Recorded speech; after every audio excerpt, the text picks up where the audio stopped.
안녕하세요. 주식왕 특강 2부 황서연입니다.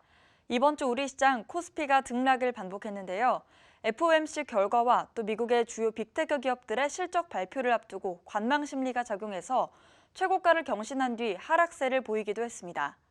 또한 외국인과 기관의 매도 포지션에도 개인들은 지속적으로 매수세를 이어나갔습니다. 1월에만 매수는 20조 이상 이뤄졌다고 하는데요. 이런 시장 상황에서 우리 투자 전략을 어떻게 세우면 좋을지 주식왕 특강과 함께 고민해보시면 어떨까요? 오늘 2부에서는 이경락 파트너가 강의를 준비했다고 합니다. 지금 주식왕 특강 2부 바로 시작합니다. 시청자 여러분 안녕하십니까? 24시 클럽 이경락과 함께하는 주식왕 특강, 주식 스터디 시간입니다. 오늘 주제는요. 2021년도 전략과 계획에 관련된 이야기예요. 발표자 이경락. 저희 회사는 24시 투자클럽, 24시 인베스트먼트입니다. 자, 먼저 지금 최근에 이제 시장의 변동성이 커져가지고 걱정들이 많으실 텐데 거기에 이제 중요한 스토리는 스탁 셀링이라고, 스탁 셀링. 쇼 포지션을 얘기하는 거죠. 우리는 이거를 공매도라고 이야기하고요. 공매도를 모르시는 분들은 없을 텐데 그래도 여러분들에게 도움을 드려야 되니까 짧게 좀 설명을 드리도록 하겠습니다. 공매도는 주가가 하락할 것으로 예상되면 해당 주식을 보유하고 있지 않은 상태에서 주식을 빌려 매도 주문을 내는 투자 전략이다. 이런 것을 의미하는 거예요. 때로는 이제 시장의 유동성을 공급하는 반면 이게 이제 긍정적인 부분이겠죠. 시장 질서를 교란시키고 불공정 거래 수단으로 악용되기도 한다. 이런 것들이 이제 문제가 되는 무차익 공매도 이런 것들을 의미하는 건데 아주 쉽게 표현을 하면요. 주식이 없는 상태에서 누군가의 주식을 빌려가지고 매도를 치는 겁니다. 주식이 없는 상태에서 빌려가지고 그리고 차후에 그것을 다시 사게 되면 청산이 되는 거예요. 그런 논리라고 보시면 됩니다. 그래서 실제로 주식을 싸게 사는 하나의 방법이 될 수 있다. 그래서 외국인과 기관들이 이거를 참 많이 활용하지요. 우리 개인들은 하고 싶어도 이게 절차가 복잡해가지고 사실상 못하는 것이 사실이고 아무튼 이게 공매도입니다. 근데 이게 왜 중요하냐면요. 최근에 이제 코로나로 인해 가지고 어려운 극장 사업을 영위하고 있는 AMC 엔터테인먼트 홀딩스라는 기업이 있어요. 이런 기업들의 공매도를 치는 헤지펀드사들이 있단 말이에요. 그 이유는 주가가 실적이 안 좋고 다 어려운 상황이니까 이런 것들 공매도를 치고 있는 상황이었고 나중에 이제 싸게 매수하기 위한 하나의 전략이었겠죠. 그리고 게임스탑과 같은 이제 오프라인 게임 업체예요. 이런 업체들도 오프라인이니까 코로나 때문에 장사가 안 되니까 이런 것들도 공매도 대상이 되는데 요게 헤지펀드사들의 먹잇감이다라는 얘기가 나오면서 미국의 SNS를 통해 가지고 게임 투자가들, 개인 투자가들이 모여가지고 미국은 로빈후드라고 얘기하죠. 로빈후드 투자가들이 모여서 350만 명이요. 이걸 사자. 그렇게 되면 이제 공매도 세력들 입장에서 이게 떨어지면 이득인데 이게 위로 올라가 버리면 손실이 천문학적으로 커집니다. 손실이 급격하게 증가하니까 비싼 돈을 주고서라도 청산을 해야 될 거 아니에요. 손절이라고 하죠. 비싼 돈을 줘서라도 그 종목을 청산하게 되면 주가가 또 슈팅이 나오니까 그걸 노려서 하자. 이거를 매수하자. 이렇게 된 겁니다. 그래서 이제 이 주가가 게임스탑이 이런 식으로 올라가요. 하루 거래량이요. 하루 거래량이 우리나라 33조 원요. 하루 거래량이 33조 원. 우리나라 코스피 거래량보다 더 많아요. 시가총액이 지금 많이 올라와서 12조 정도 됐을 텐데 1조도 안 되는 기업이었어요. 시가총액이. 이 게임이들이 달라붙어가지고 이렇게 올려버리니까 시세가 터지니까 공매도 업체들은 나가 떨어지기 시작하는 거죠. 헤지펀드사들은. 사상 초유의 일이에요. 이게 가능하게 된 것도요. 아주 간단해요. 기존의 개인들은 무섭지가 않았던 이유가 개인들이 자금이 아무리 많아봤자 이게 뭉치지가 않거든요. 모래알이랑 똑같습니다. 그래서 모래성 무너뜨리면 쉽게 무너지는 것처럼 개인들은 언제든지 흩어지는 그런 구조였는데 개인들이 SNS라는 실시간으로 커뮤니티를 할 수 있는 공간이 발생하면서 여기서 뭉치게 돼버리는 거죠. 이거는 일종의 시세 조정이거든요. 시세 조정인데 아무튼 이런 것들이 발생을 한 거예요. 좋다라고 옹호하는 것이 아닙니다. 제 얘기는. 근데 개인들도 그만큼 강력한 SNS를 타고 강력한 무기를 장착해버리면서 기관 투자가들이 떨어져 나가는 그런 상황이 발생했고요. 좀 더 이제 자세히 내용을 보게 되면요. 먼저 이제 2020년도 9월 달에 행동주의 투자자 라이언 코언이라는 사람이 이제 게임스톱 지분을 9.98, 이거 개인 투자가죠. 예. 개인 투자가 9.98로 확보했고, 코언이 이사회를 합류하고, 이제 워낙 공격적인 개인 투자가니까, 행동주의 투자가니까 주가가 19달러에서 이틀 뒤 31달러로 튀기 시작합니다. 그러면서 이제 공매도 전문 떨어져라 투자를 했던 시트론이 개미들 공격에 공매도를 포기했어요. 그리고 이제 또 하나의 공매도를 시도했던 헤지펀드사인 멜빈 캐피탈이 자본금 30% 손실이다. 그래서 27억 5천만 달러를 긴급 수혜라고 뭐 난리가 난 거죠 지금. 이 업체들이 이제 과연 어떻게 될지 파산으로 넘어갈 수 있다라고 얘기가 살짝 나오기 시작하면서 오늘 미시장을 좀 봐야 된다 이런 얘기들이 나오기 시작하는데, 그리고 이제 대형 투자자가 또 자금 많은 개미들이 합류하기 시작하면서 주가가 폭등하기 시작한 겁니다. 그러면서 지금 이제 시트론 아주 유명한 공매도 투자자로 유명한 시트론 CEO가 좀 살려달라, 나 좀 살려달라, 기관 투자가가 이제 이런 형태가 이제 그동안 남의 피 빨아먹으면서 매도하면서 크게 수익을 거뒀던 이런 투자가들이 개인 투자가들한테 좀 살려달라고 이제 이런 메시지까지 보내고요. 뭐 이런 내용이에요. 예. 뭐 레프트 대표는 공매도 전문 투자가로 월가의 현상금 사냥꾼. 그 전에도 뭐 이제 분식회계 조짐이 있는 제약회사를 거덜을 내가지고 그 회사 주식이 90% 떨어지고 뭐 이런 사례가 많았던 인물인데요. 아무튼 지금 이런 현상이 발생한 거예요. 그래서 저는 참 여기서 재밌는 게 왜 미국의 개인 투자가들이 뭐 로빈후드 어플을 사용한다라고 해서 로빈후드다 이렇게 표현을 하기도 하는데, 그들이 자칭 로빈후드라고 하는 이유를 알겠더라고요. 의적이니까. 나름대로 이제 그동안 이제 개미 피 빨아먹었던 기관들을 상대로 과거 로빈후드가 이제 귀족들을 상대로 많은 이제 그 시민들을 학대하고 못살게 굴었던 그 중세 시대, 그 봉건 시대 그런 시민들을 상대로 의적질을 했던 것처럼 우리도 의적이다라는 뜻도 포함되어 있는 로빈후드. 그래서 로빈후드라고 표현하는 것 같기도 해요. 아무튼 그 어플도 그렇고. 근데 여기서 이제 문제가 되는 거는요. 이 로빈후드와 같은, 그러니까 개인들이 많이 쓰는 증권사 쪽에서 그 게임스탑에 주식을 매수 버튼을 못 누르게 만들어 버린 거예요. 이제 문제가 많아지니까 이게 시대 조정이니까요, 일종의. 그러니까 정치권에서 말들이 많아지죠. 아니, 공매도를 없애야지. 공매도를 없애야지 왜 개인들을 매수를 못하게 하냐. 또 이제 틀린 얘기는 아니에요. 공매도를 없애는 것이 먼저지 왜 개인들을 매수 못하게 하냐. 매도만 하게끔 만들어 놓고. 이런 얘기가 나오면서 지금 뭐 이제 주가가 시간에서도 급등하는 그런 모습들을 보여지는데요. 이제 낸시 펠로시 하원 의장까지도 관심을 표명하면서 이게 정치적으로 이 공매도 문제에 대해서 다시 한번 이제 불거지는 그런 현상이 발생했습니다. 이와 더불어 가지고 이제 제가 드리고 싶은 얘기예요. 그럼 공매도가 많은 분들이 이렇게 많이 배우신 분들이 이렇게 말씀하세요. 공매도는 시장의 버블을 막아주는 역할을 하기 때문에 올바른 거다. 시장의 버블을 막아주는 게 공매도밖에 없나요? 공매도가 과연 많이 배우신 분들이 그렇게 얘기하니까 시장에서는 학습된 효과로 그렇구나 생각하는 분들이 많이 계신 것 같은데, 저는 좀 다르게 생각하거든요. 저와 생각이 같은 사람이 바로 요 양반이에요. 차 만드는 양반. 예. 테슬라의 머스크가 저랑 아주 비슷한 사고방식을 가지고 있더라고요. 실질적으로 이제 테슬라가 공매도로 인해 가지고 큰 피해를 봤던 경험이 있잖아요. 그래서 앨런 머스크 말이 하나 빨면서 이제 인스타 나오고 막 그랬잖아요. 팟캐스트 나와가지고 힘들다고 막 이러면서 그 기억나실 겁니다.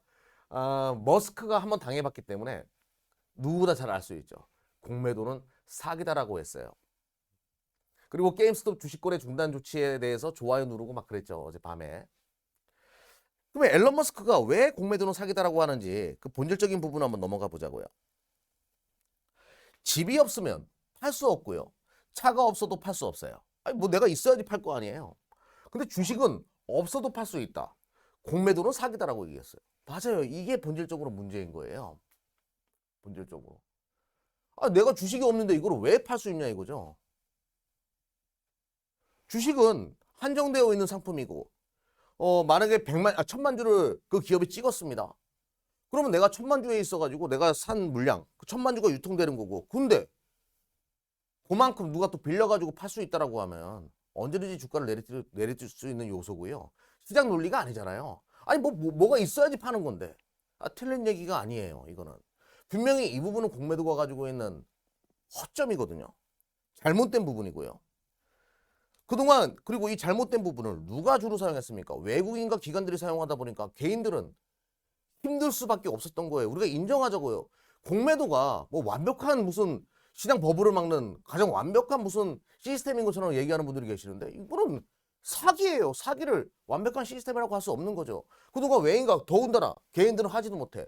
외인과 돈 많은 외국인과 기관들만 영위하고 언제든지 찍어 눌러가지고 개인들이 달라붙은 거 주가를 뺄 수 있었고 나중에 지들은 싸게 사고 개인들은 힘든 시간을 보내다가 올라오면 다 손절해서 그들에게 물량 갖다 바치게끔 만들고 잘못된 시스템인 거죠. 사실상 우리 이걸 인정하자고요. 그냥 아주 간단한 논리예요. 개돼지로 보는 거예요. 기관과 외국인들 입장에서는 자본시장에서 나는 공매도 마음대로 칠 수 있어. 개돼지들 이 뭐 내부자들의 영화죠.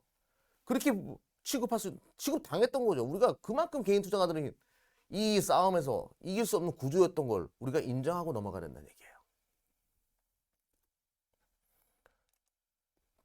외인과 기관들 공매도의 무기, 무소불류의 권력, 힘을 가지고 있는 외인과 이 주식시장에서 외인과 기관들, 니들은 우리보다 싸게 살 수 없어.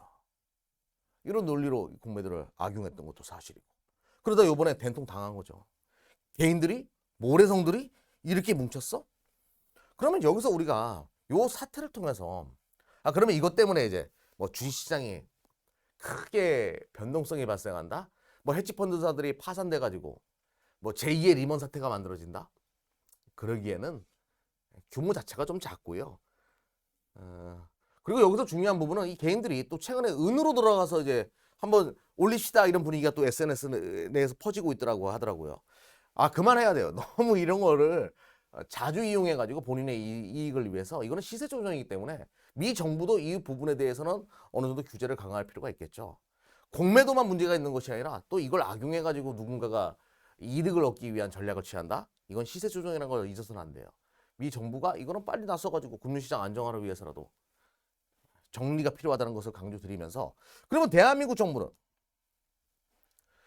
최근에 이제 언론에서 이런 게 막 뜨기 시작해요. IMF, 한국 금융시장 안정, 공매도 재개 가능한 시점이다라고 이야기를 합니다. 그러니까 공매도 다시 재개하는 거 아니야? 지금 우리는 이제 3월 12일까지 이것이 아마 3월 12일일 거예요. 공매도 한시적 제한을 두고 있는데 이거를 연장하려고 하고 있는 정부 입장에 뭐 이런 것들이 얘기 나오니까 정부가 연장 못하는 거 아니야? 근데 IMF가 뭐라고 왜 대한민국 금융시장에 대해서 이래라 저래라 얘기하는지 모르겠는데 잘못된 제도를 가지고 자꾸 이거를 뭐 해야 된다? 시장 버블을 막는 장치다? 이렇게 얘기하더라고요. 아무튼 봅시다 한번. 또 정부는 또 이렇게 얘기합니다. 정세균 국무총리께서 OECD 회원국 모든 나라가 이 제도를 갖고 있는 글로벌 스탠다드다. 공매도 모두가 가지고 있다. 그래서요. 뭔 얘기만 하면 대한민국 정부도 또 고위 관계자분들은 또 이 시대를 얘기하는데 지겨워요. 우리는 주권이 없는 국가입니까? 잘못된 관행이라고 얘기했잖아요. 다 알고 있고 이거는 유대인들이 그들의 부를 축적하기 위한 하나의 전략일 수도 있어요. 처음부터 시작한 거는. 금융 자본이 돈을 벌기 위한 시스템인데 뭐 OECD가 다 한다라고 해서 우리도 그렇게 해야 됩니까? 우리는 주권이 없습니까? 잘못된 거기 때문에 우리가 먼저 이 부분에 대해서 잘못을 고치는 그런 흐름을 보여주게 되면 또 ECD도 따라할 수 있는 거 아니겠습니까? 뭐 미국만 금융자본이 뛰어납니까? 대한민국은 발상의 전환을 하면 대한민국이 금융의 선도 국가로 성장할 수도 있는 계기라고 저희는 생각하거든요. 우리 24시 클럽은. 또 이 시대. 이런 얘기 그만하고요. 자산 버블에 대한 안전장치를 만들어주면 이 공매도를 폐지할 수도 있다라는 거예요. 저는 그렇게 생각합니다. 뭐 제가 무지해서 잘 모르겠어요. 하지만 공매도는 분명히 잘못된 관행인 건 맞습니다. 주식이 없는데 왜 파냐고요, 이거를. 왜 그걸로 찍어 누릅니까? 금융자본만 배부르는 시스템이에요. 저는 잘못된 부분이라고 다시 한번 명확하게 주장하는 바이고요. 안전장치가 분명히 있을 거예요. 머리 좋고 뛰어나신 분들이잖아요. 그렇게 공부 많이 하신 분들이. 국민당국이 이 부분은 해법을 찾으면 분명히 모두가 박수치는 그런 것도 만들어질 수 있다라고 보고 있기 때문에 아무튼 이 내용도 여러분들이 좀 참조하셨으면 좋겠다. 그리고 최근에 주식시장이 흔들리는 그 배경까지도 설명드렸습니다. 이 해치펀드사들이 파산하게 되면 어떻게 하지? 그들이 가지고 있는 자산이 던져질 텐데. 그렇죠. 숏만 잡은 것이 아니라 롱도 잡았을 테니까 상종 쪽에도 주식들이 있을 테니까 파산을 막기 위해서 아니면 뭐 정리하기 위해서 그 자산들을 던질 텐데 그럼 이 해치펀드사 때문에 주가가 어렵다. 저는 이 해치펀드사들의 그 매도는요. 쉽게 설명드릴게요. 어쩔 수 없이 매도하는 거 아니겠습니까? 그러면 어쩔 수 없이 누군가가 피눈물을 흘리면서 판다라고 하면 롱 포지션을 잡은 그 주식을요. 올라갈 것이라고 생각했던 그 주식을 분명히 판다라고 하면 우리 개인 투자가들에게는 그거를 줍줍할 수 있는 기회지요. 역으로 발상을 전환해 보자고요. 요거는 또 기회가 될 수 있더라. 그렇게 보입니다. 딱 타짜의 한 장면을 두고서 얘기할게요. 최근에 주식시장이 흔들리고 뭐 해치펀드사도 파산된다는 얘기 나오니까 리먼 사태처럼 번지는 거 아니야? 그 금융 시스템의 붕괴로 넘어가는 거 아니야? 이렇게 얘기하는 분들이 계시던데 그릇 자체가 리먼이랑 뭐 이런 해치펀드사들과 규모 자체가 다릅니다. 쫄리시면 뒤지시던가 영화 대사예요. 그런 마인드로 오히려 접근할 필요가 있다. 요것 때문에 주축할 수 있는 기회를 잘 활용하시면 좋겠다라고 말씀드리면서 자, 다음 이야기 넘어가 보도록 하겠습니다. 자, 시장은요. 최근에 주식시장의 변동성이 커지니까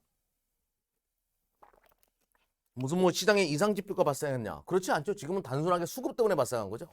해치펀드사들의 매도 물량이 나올 수 있다라는 그 우려감들. 미국 10년물 채권 수익률을 본다라고 하더라도 뭐 지금 전혀 변동성이 크거나 그러지 않습니다. 요것이 튀지 않는 이상은요. 급격하게 튀지 않는 이상 여전히 주식을 해볼 만한 구간이다라고 제가 말씀을 드렸어요. 채권 수익률뿐만 아니라 달러 인덱스도 뭐 그렇게 튀거나 그러지 않아요. 조금씩 올랐다 내렸다 계속 옆으로 기는 그런 형태의 모습을 계속 보여주고 있다. 이렇게 보시면 되겠습니다. 그리고 유가 또한 뭐 그런 폭락이 오거나 그래야 되는데 뭐 전혀 그런 게 없습니다. 전혀 그런 게 없고 옆으로 계속 기는 모습들. 그러면 시장에 이상 기류는 지금 발생한 것이 없어요. 그냥 단순히 주식시장에서 게임스탑과 AMC 이런 주가들이 튀고 막 이러면서 이제 해치펀드사들 나가 떨어진다 뭐 이런 얘기 돌면서 불안해하는 그런 정도다. 근데 많은 분들이 이래요. 최근에 주식시장이 하락하기 시작하니까 주식시장이 올라갈 건덕지가 없다. 모든 것이 선방영되어져 있다. 미국의 재정부양책에 대한 기대감. 이런 모든 것이 선반영되어져 있어가지고 시장이 못 올라간다. 호재가 나와도 못 올라가고 악재가 나와도 안 빠지는 이상한 장세. 선반영되어졌다라고 이야기를 합니다. 그래서 제가 이제부터 이야기를 드릴게요. 펠로시 공화당 동의 없이도 다음 주 부양책 통과 절차 시작 이렇게 뉴스가 나왔어요. 하원의 낸시 펠로시 의장이 매주 $400씩 보험금과 미국인들에게 $1,400의 현금 지급 이거를 다음 주부터 진행을 하겠다. 뭐 이렇게 이야기가 나왔습니다. 참 돈을 엄청나게 뿌리네요. 돈을 엄청나게 뿌려요. 매주 400달러? 실업보험금 매주 400달러? 그리고 1,400달러. 돈을 뿌립니다. 돈을 뿌린다? 뭐가 발생하죠? 언젠가는 인플레이션이 발생한다는 거예요. 뭐 시장 연준에서 아직까지 인플레이션 우려는 시기상조입니다. 이렇게 얘기를 하시지만 우리는 알고 있어요. 돈을 많이 뿌리게 되면 언젠가는 인플레이션이 발생한다는 거. 제가 이 이야기를 왜 드리냐면요. 영화 빅쇼트를 예를 들어서 한번 설명드려 볼게요. 여기에 뭐 많은 주인공들이 있고요. 브래드 피트도 나왔어요. 참 멋있게 늘는 것 같아요. 왜 이혼했을까? 아무튼 크리스찬 베일이 역할을 맡은 마이클 버리. 이 양반이 원래 이제 의사였는데, 닥터였는데 블로그를 하나 만들었죠. 투자 블로그를 만들었다가 진짜 펀드 매니저가 돼가지고 자금을 위탁하는 사람들이 많아져가지고 아무튼 운용을 하기 시작하는데 요 양반이 요 분께서 주택시장, 그러니까 모기지 채권의 문제점에 대해서 2006년도 정도에 알게 돼요. 주택시장을 공매도하고 싶다라고 이야기합니다. 이거는 정말 문제가 있고 지금 주택 가격이 올라가고 이런 것은 모기지 채권이 원인인데 요 시장을 공매도하고 싶다라고 결론을 내립니다. 그러면 이 사람 말대로 진짜 리먼은 엄청난 문제가 돼가지고 파산이 됐죠. 그러면서 전 세계 시장이 공황이 발생합니다. 대폭락이 발생하죠. 근데 이 사람이 돈을 바로 벌었냐? 그게 아니에요. 많은 투자자들이 손실만 쌓이고 있다니 2년을 기다렸어. 손절매 돈 회수할 거야. 전화를 계속하고요. 아직은 안 되겠어요. 조만간 시장은 붕괴됩니다. 저를 믿어주십시오. 우리는 빅숏을 했는데 크게 시장이 하락할 거라고 베팅을 했는데 조금만 기다려 주십시오. 분명히 이거는 문제가 있습니다. 그러면서 투자자들이 못 기다리죠. 자네 때문에 손실이 얼마야? 왜? 주식시장이 계속 올라갔거든요. 주택가격도 계속 올라가고.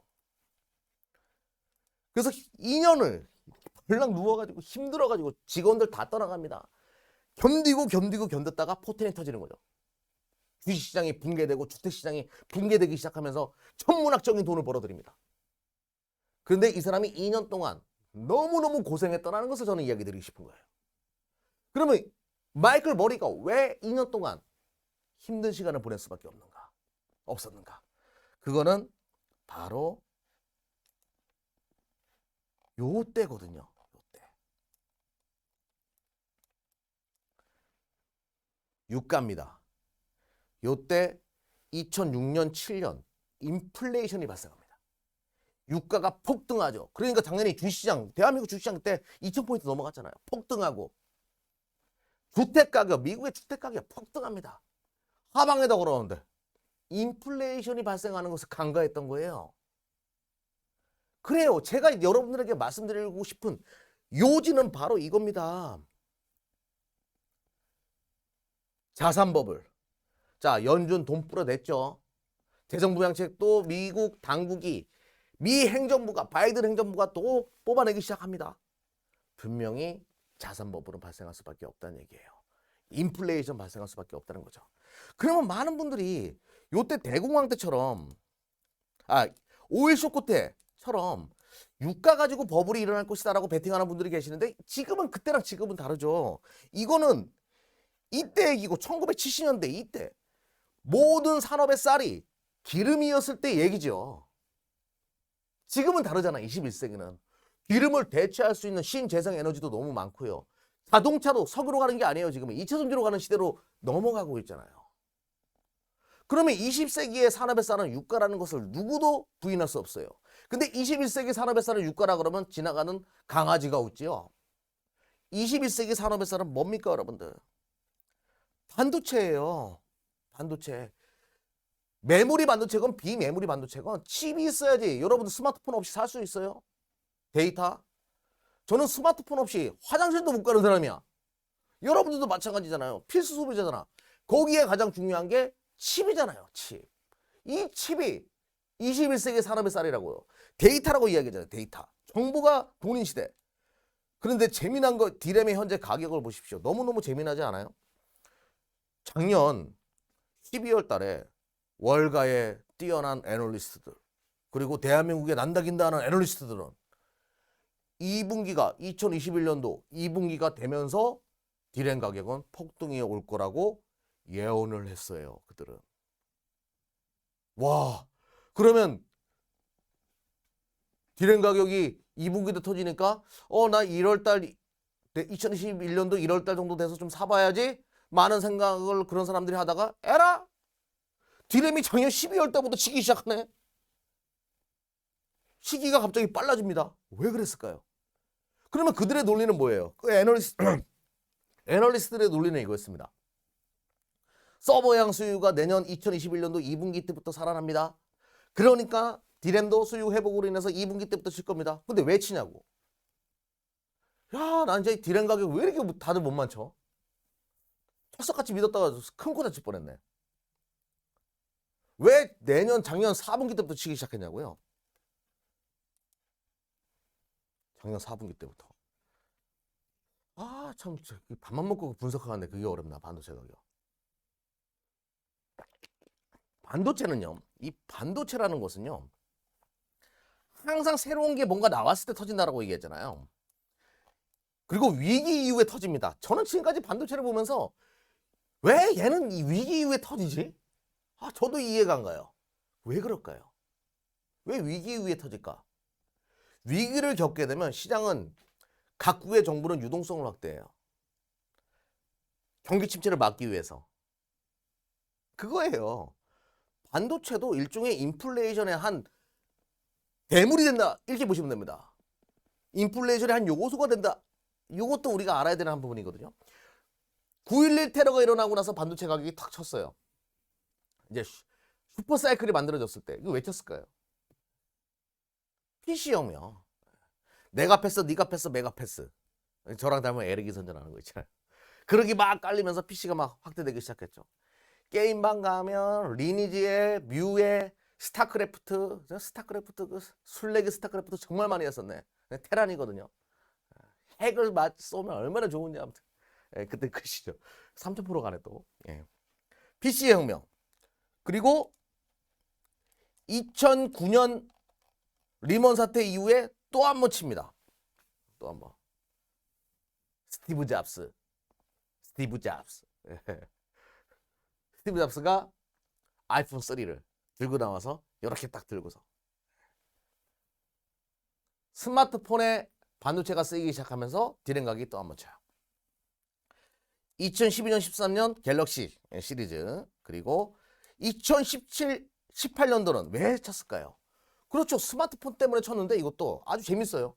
사람들이 그거 하기 시작하잖아요. 여러분들 너튜브하고 네이버 서칭하고 뭐 이런 거 있잖아요. 깨톡하고 서버양 매출이 또 서버 업체들이 디램을 데이터 센터를 설립하기 위해서 꽂아야 되니까 데이터를 거기다가 꽂는다. 디램을 꽂는다는 얘기죠. 꽂아서 데이터를 저장해 줘야 되니까. 또 이제 그럼 다음은 뭐예요?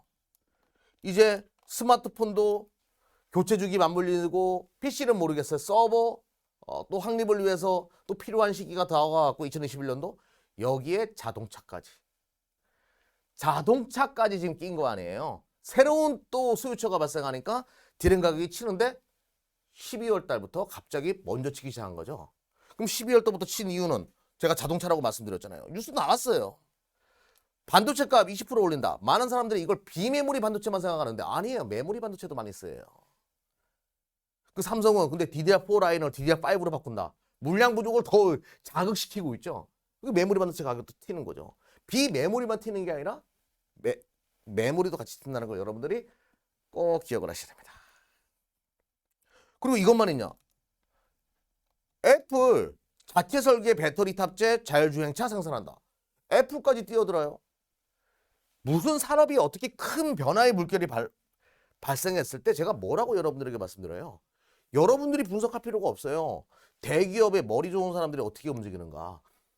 기업하는 분들은 돈만 낸다라고 하면 양잿물도 마시는 분들이에요. 이분들이 어떻게 움직이는가를 보면 이 거대한 대기업들이 전 세계 시가총액 1위 기업이 어떻게 움직이는가를 보면 답이 나오는 거죠. 자율주행차. 그만큼 자율주행을 달린 전기차가 전기차는 무조건, 그러니까 자율주행은 무조건 전기차에서만 구현됩니다. 풀 셀프 드라이빙은 무조건 전기차에서만 구현돼요. 전기차 시장 뛰어들면서 자율주행 함께 진행하겠다. 그럼 애플이 여기에 왜 뛰어들겠어요? 이 자율주행 안에 엄청나게 많은 소프트웨어가 필요하거든요. 팔아먹을 게 정말 많거든요. 뛰어드는 겁니다. 그리고 삼성도 마찬가지예요. 이재용 부회장이 아마 올해 3년 안에 M&A 한다? 이재용 부회장이 깜빵 갔다, 죄송합니다. 들어갔다 나오셨을 때, 말 조심해야지. 들어갔다 나오셨을 때 제일 먼저 유럽을 방문하세요. 해외 방문 첫 방문이 NXP사, 세계 제1의 자동차용 전력 반도체 전문 업체. 거기를 왜 방문하셨을까? 다 자율주행 시대에 대한 준비였겠죠. 그리고 이것도 삼성이 하만을 왜 인수했어요? 오디오 만드는 회사요. 하만은 오디오 만드는 회사가 아니라 자동차용 칩셋을 설계하는 업체예요. 다 이유가 있었던 거죠. 이 시대가 언젠가 세상의 혁명이고 제2의 스마트폰이 될 수 있다고 삼성은 판단하고 있는 겁니다. 삼성이 향후 3년간 전략적 시설 투자 확대하겠다. 뭐 비메모리 반도체 업체 뭐 인수한다 이런 얘기. 그리고 파운드리에다가 뭐 오스틴에다가 30조 원을 때려붓는다. 왜 오스틴이겠습니까? 검토 중이다. 왜 검토하고 있겠어요? 오스틴에다가. 오스틴에 가장 많은 자율주행 팹리스 고객사가 있기 때문이에요. 미국에. 미쿡이잖아요. 삼성이 왜 아무 이유 없이 그러겠습니까? 바로 여기가 전략적 요충지고 또 이 산업이 혁명이기 때문에 4차 산업혁명은요. 자율주행이에요. 자율주행을 AI라고 표현하는 거고.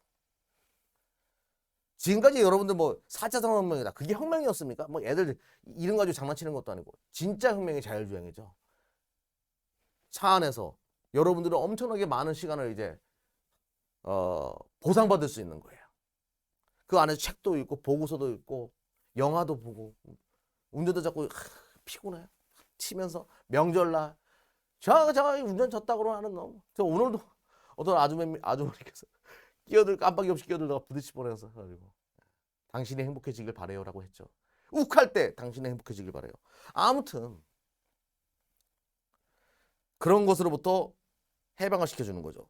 아마존이 뭐 이게 주스였나 저도 정확하게 기억이 안 나네. 아마존이 요즘에 이제 이런 거 뛰어들었습니다. 죽수네요, 죽수. 이 자율주행 택시거든요, 아마존. 아마존이 왜 이런 시장에 뛰어들겠어요? 모양 되게 이상하게 생기지 않았어요? 문이 이렇게 쫙 열리는데 아무튼 아마존이 왜 이 시장에 뛰어들었겠습니까? 4인용 택시, 무인 택시.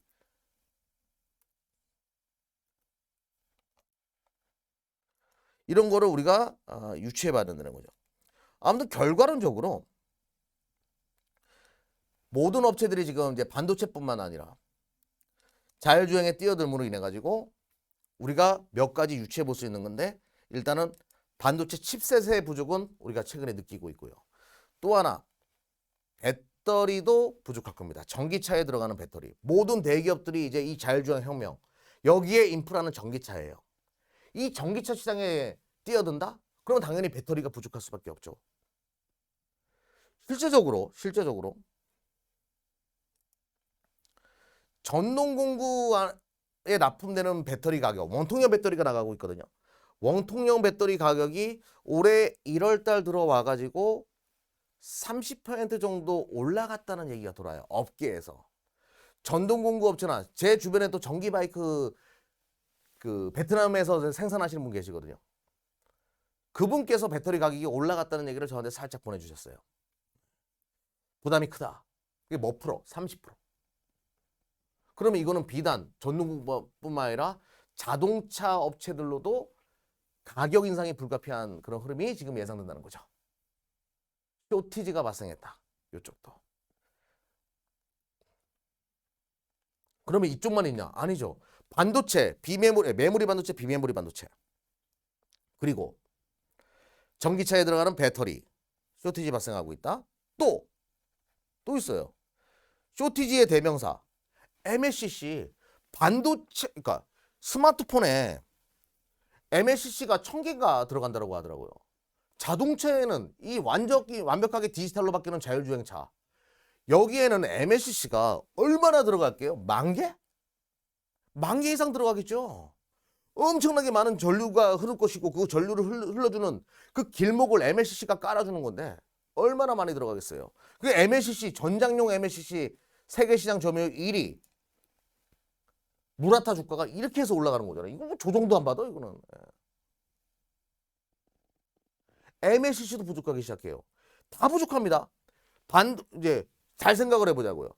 TV 가전에 들어가고 스마트폰에 들어가는 부품들이 자동차랑 이따마심한 자동차로 들어가기 시작해요.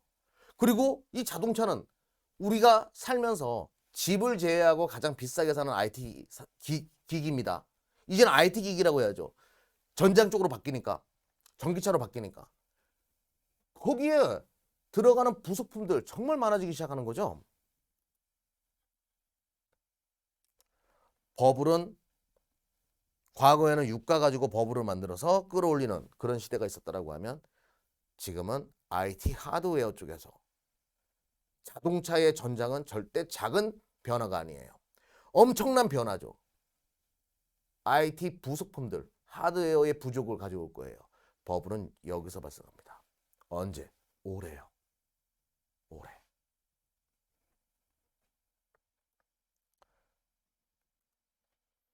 그래서 대한민국 시장의 모멘텀은 바로 이 쇼티지 현상에 있다는 것을 강조드리는 거예요. 나스닥을 제가 여기다 갖다 놨나? 네. 나스닥이 11배 올랐습니다. 11배. 리먼 사태 이후에 10배 이상이죠. 11배 가까이 올랐어요. 리먼 사태 이후에 그때부터 올라간 게 이때 돈 뿌려냈죠. 유동성 뿌려냈어요. 그리고 최근에 돈 더 뿌렸습니다. 더 올라갔죠. 이게 월봉이에요. 진짜 백두산을 올라가네. 백두산은 그냥 용광로처럼. 나스닥에는 충분히 많이 올라갔어요. 근데 IT 하드웨어, 제가 조금 전에 말씀드렸던 쇼티지가 발생하는 이 IT 하드웨어를 전문적으로 하는 대만 가건 리먼 사태 이후에 4배 정도 올라왔습니다. 4배. 최근에 좀 많이 올라와서 4배. 근데 지금 보시게 되면 용광로가 지금 시작했죠? 월봉사.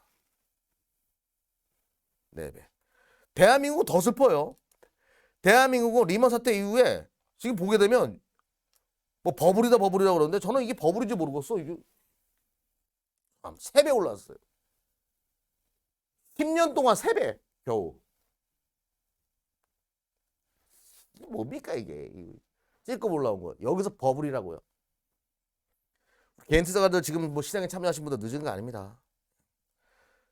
TSMC 요즘에 얘기 나오죠. 자체적으로 공급 부족이라고 얘기해요.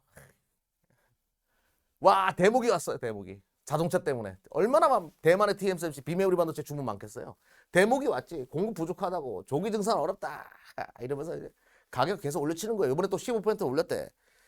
주가가 빠질 수가 없는 거. 대한민국도 마찬가지예요. 근데 아이러니한 거는요. 이 대한민국과 대만은요. MSCI 이머징 마켓에서 지금은 대만이 우리랑 좀 비슷해질 수 있어요. 비중이 2, 3위를 다투는 국가예요.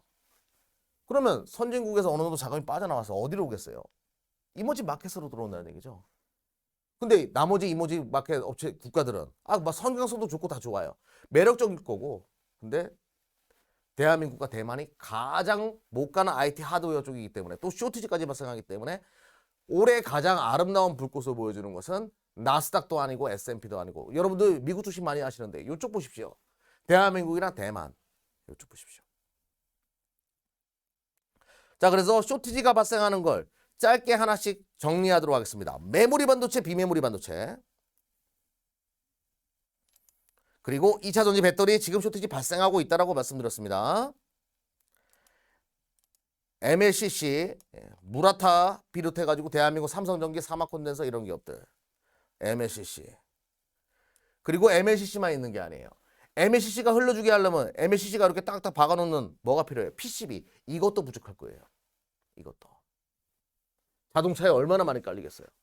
스마트폰 때랑 기억 같다고 생각하시면 안 됩니다. MLCC도 많이 깔리죠. 카메라도. MC레스가 왜 올라갔겠어요? 카메라도. 자동차에 얼마나 많이 들어가요?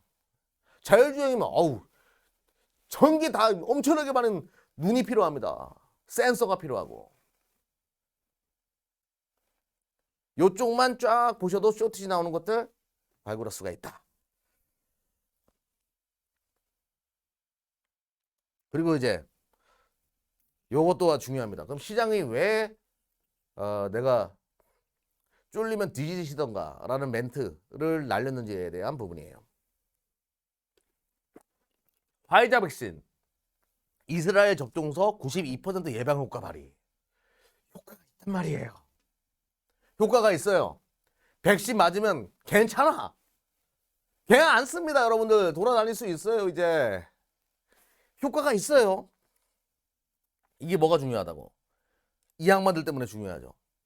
작년에 돈만 생기면 돈 뿌려댔어. 슈퍼 헬리콥터맨 파월 그 옆에 문우신 공화당 이겨야 되는데 트럼프 다시 대선 잡아야 되는데 돈 막 뿌렸어. 지금 낸시 펠로시 돈 막 뿌려. 경제가 코로나 이 극복을 위해서 돈을 그렇게까지 뿌려놨는데 코로나가 극복이 돼요. 그 돈들을 어떻게 할 거야? 어떻게 할 거예요? 엄청난 소비 시장이 열리는데요. 제가 재미난 거 보여드리겠습니다.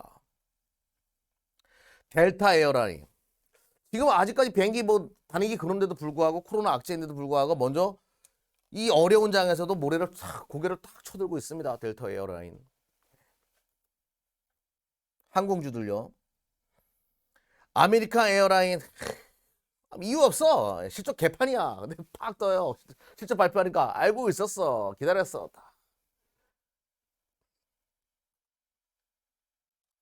대한항공 유상증자 권리락이 돼서 계속 올라가요. 신났죠. 이것이 곧 시작될 것이다라고 예단하는 사람들의 선침의 전략. 이게 주식시장에서 지금 진행되고 있다는 거예요. 심지어 인터파크 주가 보십시오. 온라인 여행사 전문, 온라인 해외여행 티켓 판매하는 인터파크. 그 왜 이렇게 인터파크가 올라갔냐? 70분 만에 100억 재팟. 이제 베트남 다낭이었나? 뭐 그쪽 여행지를 이제 팔았어요, 여행을. 근데 70분 만에 100억이 팔렸어요. 1분당 1억 4천만 원 실적 올린 꼴이래요. 이제 하늘이 열리게 되면 미리 판매하는 거죠. 저렴하게. 지금 우리 억눌린 이 해외여행에 대한 욕구. 이거예요. 보복적 소비가 분명히 발생한단 말이에요. 돈은 돈대로 뿌려놔가지고. 특히 우리 남성분들 자동차도 잘 팔릴 것 같아. 올해. 의류 뭐 이런 거 다. 우리 남성분들 요즘에 이제 위스키 좋아하시는 분들 제 주변에 많은데 돈을 쌓아놓고 있대요. 위스키가 뭐 비싸잖아. 2, 30만 원 하잖아요. 안 드시니까 일주일에 한 번은 딱 하시는 분들인데 돈을 쌓이고 있대 아주 그냥. 비상금이. 그걸로 뭘 해야 되나 저한테 뭐 물어보시더라고. 해외여행 가시겠죠. 해외여행. 그럼 이와 관련된 종목들 보시라고 제가 말씀드리는데 여기서 중요한 부분은 대한민국의 경제가 그러니까 소비가 살아나는 것보다 곱절로 살아나는 국가. 대한민국 올해 IMF에서 GDP 성장률은 뭐 3.1%? 근데 중국은 지금 8% 이상 잡고 있죠. 중국의 소비가 살아나는 것에 대해서 또 포커스를 둘 필요가 있다는 얘기죠. 또 중국은 위안화가 계속 저쌍입니다. 뭐 미시장 빠지든 뭐 어떻게 되든 상관 안 해요. 얘네는 지금. 벌써 뭐 긴축 얘기가 나와요. 중국은 지금. 지금 이렇단 말이죠. 지금. 위안화가. 근데 재미난 거는 중국 시타 세계 각국 반중 감정 최고죠. 중국은 친구가 없어. 이런 친구들 있잖아요. 쌈도 잘하고 등치도 크고 다 좋은데 내가 하는 짓이 좀 밉상을 해가지고 왕따 당하는 친구 있잖아요. 왕따 중국이란 말이에요. 왕따 중국. 근데 그 중국이 세계에서 왕따 당하다 보니까 우리한테 잘해. 시진핑 바이든보다 먼저 문 대통령과 통화. 잘해요 우리한테. 한양령 같은 거 이거 해놨는데 우리한테 그랬단 말이야. 너 까불지 마. 딱 이렇게 해놓고 친구가 없으니까 다시 잘해보자. 이런 분위기가 좀 만들어지고 있는 거예요. 이거 왕따다 보니까. 참. 그러면 환환을 해제해주고 중국이 강화했던 한국에 어마무지하게 들어올 거라고 또 위안화도 절상이고 또 경제 성장률도 올해 8%면요. 중국이 2012년도로 회귀하는 겁니다. 12년 전으로. 중국이 그때 중국 관련된 종목도 얼마나 많이 올라갔어요. 중국 주식도 그때 좋았죠. 그래서 그와 관련된 종목 좀 보실 필요가 있는데 몇 가지만 설명드리고 SJ그룹 이것도 이제 한국을 보자. 제가 요즘에 자주 말씀드리는데 그러니까 명품 쪽을 보는 것이 맞아요. 저는 칸골도 뭐 명품이라고 보는 것보다는 헬렌 카민스키 제 주변에 그렇게 동네 그 젊은 여성들, 중년 여성들부터 젊은 여성들 제 또래죠, 뭐 제 또래 40대 헬렌 카민스키 그 모자랑 뭐 스카프 뭐 의류 같은 거 많이 입으시더라고요. 근데 요건 또 중국에서도 선호가 잘 될 가능성이 높다. 칸골도 뭐 좋은 이쁜 모자지만 그런 것들 봤을 때 이런 것들 좀 명품류의 종목들 그리고 화장품 당연히 봐야 되는데 화장품은 종목을 정말 찾기가 어렵습니다. 그래서 코스메카 코리아 정도, 코스메카 코리아 정도 좀 선별적으로 보실 필요가 있다. 그리고 이제 뭐 여행주도 아까 뭐 항공주는 당연히 봐야 되는 거고요. 호텔 신라 같은 이런 종목들도 이것도 명품이랑 관련된 거잖아요. 면세점, 신라 면세점, 명품류. 그러니까 보복적 소비의 하이라이트는 명품 쪽이 될 것이라고 예상하거든요. 이런 종목들 위주로 좀 보시라 말씀드려보도록 하겠습니다. 그래서 우리 이사지 클럽은요, 2021년도 목표를 딱 두 가지로 하고 있어요. 두 가지 섹터에다가 포커스를 둡니다. 서두에도 말씀드렸던 자동차 전장으로 넘어감으로 인해 가지고 수혜를 볼 수 있는 차량용 반도체 겸 뭐 비메모리 반도체 관련된 종목 그리고 MLCC, 2차 전지 그리고 카메라 보드 요런 쪽에 쇼티지가 발생한다 이거예요. 그래서 여기와 관련된 싼 종목을 골라야 됩니다. 이미 떠가지고 제가 제일 싫어하는 게 영숙이 엄마 철수 아빠 다 아는데 그게 뭔 돈이 된다고 생각하세요. 안 뜨고 좋은 것들이 있단 말이에요. 안 뜨고 싸고 기가 막힌 스토리를 가지고 있는 종목들을 선별해가지고 여러분들이 접근할 필요가 있다. 그리고 대중국 소비 관련된 것들. 니하오, 니하오 이러고 막 오죠. 이 정도가 아닐 거예요. 여기서 한 곱하기 3배, 4배 니하오 이러고 오는 시대가 분명히 열릴 겁니다. 그걸 준비하는 소비재 관련된 것들 보자. 뭐 24시 클럽은 다 아실 겁니다. 우리 회원분들 작년에 계좌 수익 뭐 451%다. 뭐 엄청나게 수익을 낸 클럽으로 많이 알려져 있죠. 2차 전지랑 반도체 쪽에서 많이 냈어요. 뭐 475%다. 계좌 수익률입니다. 주식 선물 말고 주식이에요. 주식. 계좌 수익률 475%. 대부분 다 이렇게 내셨습니다. 다 골고루 수익을 내셨죠. 이제 주식 선물로 삼성, SDI, LG와 삼성전자, SK하이닉스 같은 걸로 해가지고 2000% 나신 분. 근데 올해는 소비재 쪽에서 이렇게 날 거라고 예상해요. 이렇게. 주식 선물입니다. 10배의 레버리지. 그러니까 200% 종목이 올라가게 되면 곱하기 10배니까 2000% 나는 거예요. 대형주 쪽에서 그런 종목도 많았잖아요. 근데 2021년도 많은 분들이 24시 클럽이 2020년도 이 기적 같은 수익은 또 못 만들어낼 것이다 라고 예상하는데 저희는 그렇게 생각하지 않습니다. 워낙 10년 아니죠. 평생 한번 올까 말까 한 기회거든요. 코로나 때문에 이렇게 돈을 뿌려댄 것은요. 나는 아직 배고프다. 우리 24시 클럽은 올해 작년보다 더 큰 수익이 날 수 있다고 예상하고 있어요. 소비재 쪽에서 또 쇼트지까지 발생하기 때문에 나는 아직 배고프다. 최근에 뭐 주식시장 흔들려가지고 많이 힘들어하는 투자자들 많을 텐데 요거를 기회로 삼으셔가지고 전략 잘 세우시면 작년보다 더 화끈한 그런 시장 수익이 날 수 있다는 것을 강조드리면서 오늘 방송 여기까지 진행하도록 하겠습니다. 나는 아직 배고픕니다. 시청해 주셔서 감사합니다. 강의 잘 들으셨나요? 아쉽지만 이경락 파트너의 강의는 여기까지입니다. 강의가 짧아서 아쉬우신 분들은 와우넷 TV 홈페이지에서 온라인 무료 특강에 참여가 가능합니다. 이어서 3부 최익수 파트너의 강의가 준비되어 있습니다. 3부에서도 여러분의 많은 참여 부탁드립니다.